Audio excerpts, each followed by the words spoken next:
Hi అండి, welcome to my channel. ఈ వీడియోలో దహి వడ ఎలా చేయాలో చూపిస్తానండి. ముందుగానే ప్రిపేర్ చేసుకున్న వడలని వాటర్లో సాల్ట్ వేసుకొని ఒక హాఫ్ అన్ అవర్ పాటు నానబెట్టుకోవాలండి.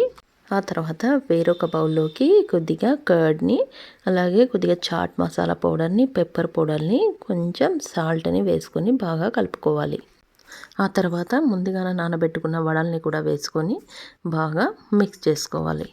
తర్వాత స్టవ్ పై చిన్న ప్యాన్ని పెట్టుకొని దానిలో కొద్దిగా ఆయిల్ని పోసుకొని అది కొంచెం వేడెక్కగానే కొద్దిగా అంటే ఒక హాఫ్ టీ స్పూన్ ఆవాలు, జీలకర్ర, అలాగే కొద్దిగా కరివేపాకు, 2 ఎండుమిర్చీలను వేసుకొని బాగా వేయించుకొని ఈ ముందుగా ప్రిపేర్ చేసుకున్న కర్డ్లో పోసుకుంటే సూపర్ టేస్టీగా ఉండే దహి వడ రెడీ అవుతుందండి.